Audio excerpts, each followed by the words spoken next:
வணக்கம் நேயர்களே. இன்று நாம் காணப்போகும் ஒரு ஆன்மீக தகவல். நல்லதங்காள் மனதை உருக்கும் சோக வரலாறு. அர்ஜுனாபுரம் ஒரு கிராமம். இது விருதுநகர் மாவட்டத்தில் உள்ளது. வந்திராய்ப்பு அருகில் உள்ளது. இந்த பகுதியில் மாந்தோப்பு தென்னந்தோப்போ ஏராளம். வாழை மரம், பாக்கு மரம், தேக்கு மரம் ஏராளம். வானம் பொய்க்காத வளமான பூமி. அர்ஜுனாபுரம் நல்லதங்காள் பிறந்த ஊர். நல்லதங்காளின் தந்தையோ ராஜலிங்க ராஜா, தாயார் இந்திராணி, அண்ணனோ நல்லதம்பி. நல்லதங்காள் சின்ன பெண்ணாக இருக்கும் பொழுது தாயும் தந்தையும் இறந்து விட்டார்கள். நல்லதம்பிதான் தன்னுடைய தங்கையை செல்லமாக வளர்த்தார். மானாமதுரை ராஜா காசிராஜனுக்கு நல்லதங்காளை கட்டி கொடுத்தார்கள். கல்யாணம் ஆகும் பொழுது நல்லதங்காளுக்கோ வயது 7. காசிராஜனும் நல்லதங்காளுக்கு நிறைய பரிசு பணம் கொடுத்தார். சித்திரை மாதம் கல்யாணம் நடந்தது. செல்வ கல்யாணம். பனை மரத்தை பிளந்து பந்தக்கால் நட்டார்கள். தென்னை மரத்தை பிளந்து தெருவெல்லாம் பந்தலிட்டார். நல்லதம்பியோ தங்கைக்கு நிறைய சீதனங்களை கொடுத்தான். வேலி நிறைய வெள்ளாடுகள், பட்டி நிறைய பால் மாடுகள், மோர்க்கடைய முக்காலியோ பொன்னாள், அளக்குகிற நாளியோ பொன்னாள், மரக்காலோ பொன்னாள், இன்னமும் சீதனங்கள் நிறைய உண்டு. சொல்லிக்கொண்டே போகலாம். கல்யாணம் முடிந்து விருந்து சாப்பாடும் முடிந்தது. நல்லதங்காளும் காசிராஜனும் மானாமதுரை புறப்பட்டார்கள். நல்லதங்காளுக்கு அண்ணனை பிரிய மனமே இல்லை. அழுது புரண்டு அழுதாள். ஆபரணம் அற்றுவிழ, முட்டி அழிதாள் முத்துமணி அற்றுவிழ. நல்லதம்பியோ தங்கைக்கு ஆறுதல் சொல்லி ஒரு வழியாக நல்லதங்காளை மானாமதுரைக்கு புறப்பட்டு போனாள். நல்லதம்பிக்கோ ஒரு மனைவி உண்டு. அவள் பெயர் மூலி அலங்காரி. அவளோ கொடுமைக்காரி. நல்லதங்காள் போன பிறகு நல்லதங்காளை பார்க்க நல்லதம்பி ஒரு தடவை கூட மானாமதுரைக்கு போகவில்லை. அதற்கு மூலி அலங்காரிதான் காரணமாம். நல்லதங்காளுக்கு 7 குழந்தைகள் பிறந்தது.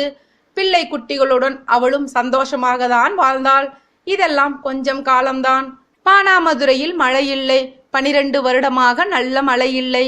வயல்களில் விளைச்சல் இல்லை. மக்களோ பசியால் வாடினார்கள். பட்டினியால் தவித்தார்கள்.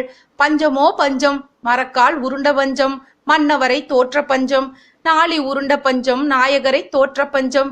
தாலி பறி கொடுத்து கணவனை பறி கொடுத்து கை குழந்தையும் விற்ற பஞ்சம். இப்படி மக்களோ பஞ்சத்தில் செத்தார்கள். நல்லதங்காள் வீட்டையும் பஞ்சம் விடவில்லை. தாலியை தவிர மற்றதெல்லாம் நல்லதங்காளோ விற்றுவிட்டாள். குத்தும் உலக்கை கூடைமுறம் கூட விற்றுவிட்டாள். எல்லாம் விற்றும் பஞ்சம் தீரவில்லை. குழந்தைகளோ பசியால் துடித்தது. நல்லதங்காள் யோசித்து யோசித்து பார்த்தாள். இன்னும் கொஞ்சம் நாள் நீடித்தால் பிள்ளைகளோ பசியால் இறந்து போகும் என்று பயந்தாள். ஒரு முடிவெடுத்தாள். அண்ணன் வீட்டிற்கு பிள்ளைகளுடன் சென்று கொஞ்சம் நாள் போய் தங்கி இருக்கலாம் என்று முடிவெடுத்தாள். காசிராஜனிடம் தன்னுடைய முடிவை சொன்னாள் நல்லதங்காள். காசிராஜனோ நல்லதங்காள் சொன்ன முடிவை ஒப்புக்கொள்ளவில்லை.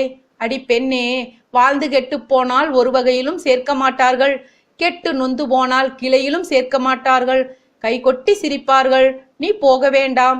கஷ்டம் வருவது சகஜம். நாம் பிடித்து நிற்க வேண்டும்.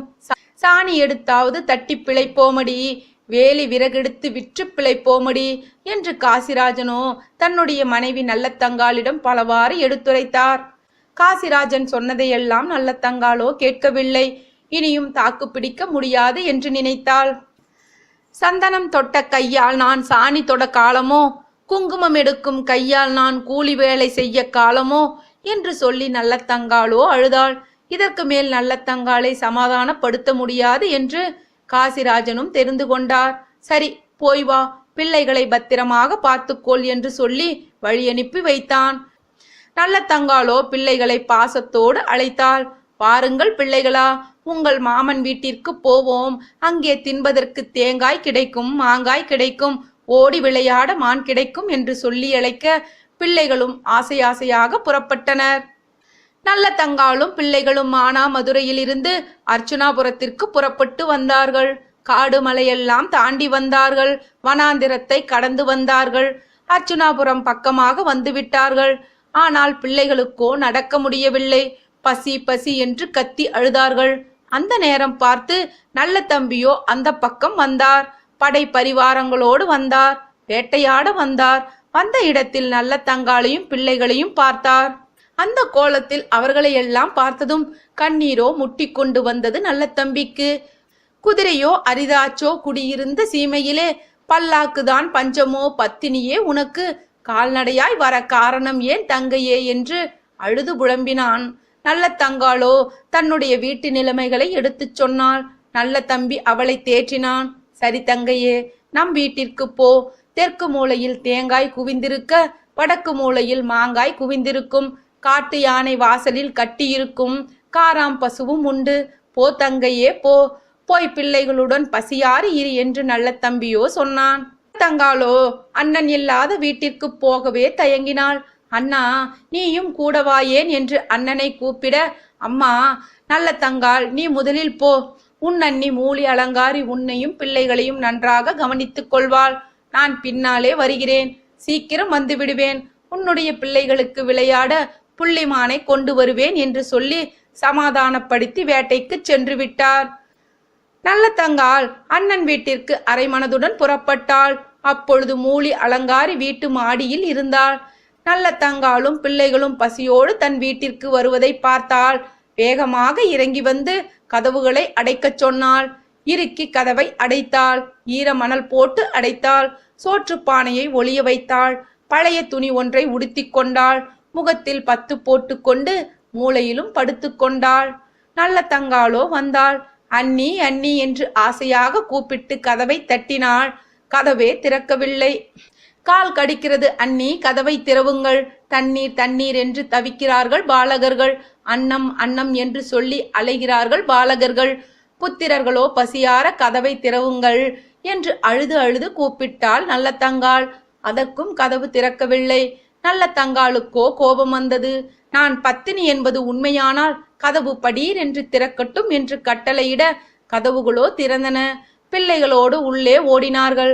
சுற்றி சுற்றி வந்தார்கள். ஒரு பண்டமும் இல்லை. மூலி அலங்காரியோ படுத்திருந்த இடத்தில் தேங்காயும் மாங்காயும் குவிந்து கிடந்தது. ஓடிச் சென்ற ஒரு பிள்ளையோ தேங்காயை எடுத்தது. தாவிச் சென்று ஒரு பிள்ளை மாங்காயை கடித்தது.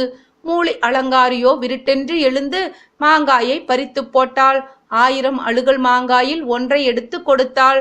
தேங்காய் பறித்து போட்டாள். 1000 தேங்காயில் அழுகல் தேங்காய் ஒன்றை எடுத்து கொடுத்தாள். பார்த்தாள் நல்லதங்காள். மனம் பதறினாள். அண்ணி என் மக்களின் பசியை ஆற்றுங்கள் என்று கெஞ்சினாள். மூலி அலங்காரியோ 7 வருடம் மக்கிப் போன கேப்பையை கொடுத்தாள். திரிப்பதற்கோ உடைந்த திருகையும் கொடுத்தாள். உலை வைக்க ஒரு ஓட்டை பானையை கொடுத்தாள். நல்ல தங்காளோ பொறுமையாக கேப்பையை திருகையில் போட்டு அரைத்தாள்.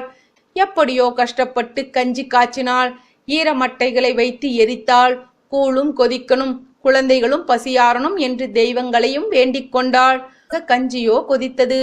ஆனால் பிள்ளைகள் கஞ்சி குடிக்கும் பொழுது அந்த நேரத்தில் மூலி அலங்காரியோ வந்தாள். பானையை தட்டிவிட்டாள். பானை உடைந்து கூழோ வழிந்து ஓடியது. பிள்ளைகளோ அதனை வலித்து குடித்தார்கள். நல்ல தங்காளுக்கு இந்த காட்சியை பார்க்க சகிக்கவே இல்லை. இனியும் அவமானப்பட வேண்டாம், செத்து விடலாம் என்று முடிவெடுத்தாள் நல்ல தங்காள். பிள்ளைகளை கூப்பிட்டு தெருவில் இறங்க வீதியில் நடந்தாள். அவர்களை பார்த்தவுடன் பரிதாபப்பட்டார்கள். சாப்பிடுவதற்கு தங்கள் வீட்டிற்கு அழைத்தார்கள். பச்சரிசி குத்தித்தாரோம், பாலும் கலந்துதாரோம், பாலரும் நீயும் பசியாரி போங்களேன் என்று கூப்பிட்டார்கள். நல்ல தங்காளோ மறுத்துவிட்டாள். அரசவம்ச நாங்கள் அண்டை வீட்டில் தண்ணீர் குடிக்க மாட்டோம் என்று சொல்லிவிட்டு சென்றாள். காட்டு வழியே பிள்ளைகளை கூட்டிக் கொண்டு போனாள். பாலும் கிணறு தேடி போனாள். அண்ணன் வந்தால் அடையாளம் தெரியட்டும் என்று ஆவாரம் செடிகளை ஒடித்து போட்டுக்கொண்டே போனாள். நல்ல தங்காளும் பிள்ளைகளும் நெடுந்தூரம் வந்துவிட்டார்கள். ஒரு கிணறையும் காணோம். அப்பொழுது சிறுவர் ஒருவர் ஆடு மேய்த்து கொண்டிருந்தான். அவனை பார்த்து நல்ல தங்காள் கேட்டாள். தண்ணீர் தாகம்பா, தண்ணீர் குடிக்க வேண்டும், பாலும் கிணறிருந்தால் சொல்லுமப்பா என்று கேட்டாள். ஒரு சிறுவனோ ஓடிச் சென்று ஆழமுள்ள பாலும் கிணறை காட்டினான். நல்ல தங்காளோ பிள்ளைகளோடு அங்கு போனாள். கணவன் கண்ணில் படுமாறு தாலியை கலற்றி கிணற்றுப்படியில் வைத்தாள். அண்ணன் கண்ணில் படுமாறு பாலூட்டும் சங்கை கிணற்று மேட்டில் வைத்தாள். அண்ணி கொடுத்த அழுகல் தேங்காயை ஒரு ஓரத்தில் வைத்தாள். ஒவ்வொரு பிள்ளையாக கிணற்றில் தூக்கி போட்டாள். ஒவ்வொரு பிள்ளையும் பயந்து பயந்து அம்மாவின் காலை கட்டி கொண்டது. காலை கட்டிய பிள்ளையை பிடித்து இழுத்து கிணத்தில் போட்டாள். இப்படியே 6 பிள்ளைகளை போட்டுவிட்டாள். மூத்த பிள்ளையோ நல்ல தங்காளுக்கு பிடிபடாமல் ஓடினான். என்னை மட்டும் கொல்லாதே, என்னை பெற்ற மாதாவே என்று கெஞ்சினான்.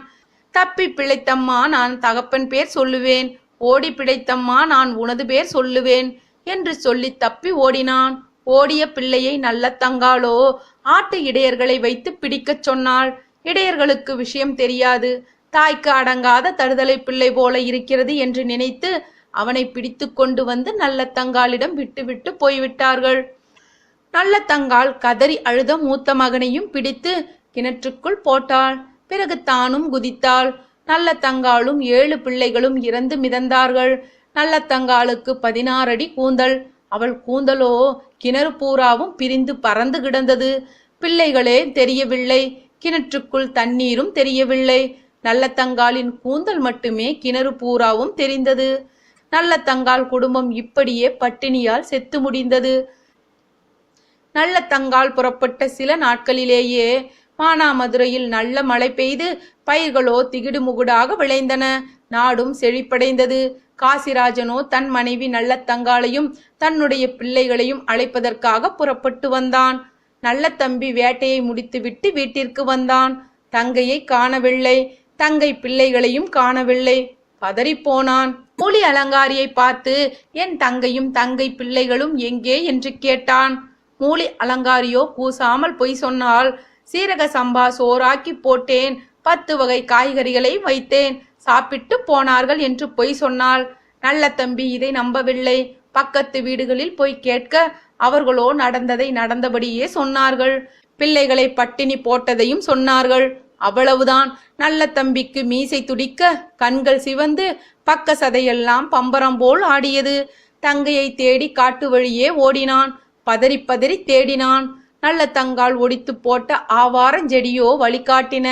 நல்ல தம்பி பாலும் கிணற்றில் பக்கம் வந்தான். உள்ளே எட்டி பார்த்தான். ஐயோ, தங்கையும் பிள்ளைகளும் செத்து மிதக்கிறார்களே என்று நல்ல தம்பியோ ஓங்காரமிட்டு அழுதான். நல்ல தங்காளையும் பிள்ளைகளையும் வெளியே எடுத்து தகனம் செய்தார்கள். நல்ல தம்பியின் மனைவி மூலி அலங்காரியை பழிவாங்க நினைத்தான்.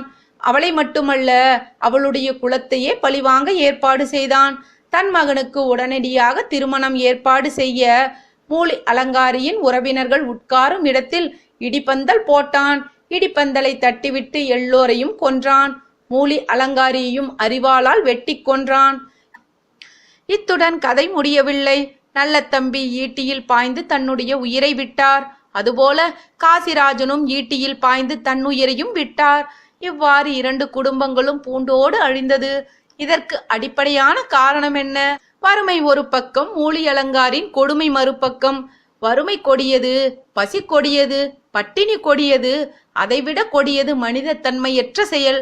நல்ல தங்காள் பட்ட துன்பத்தை இந்த நாடு மறக்காது.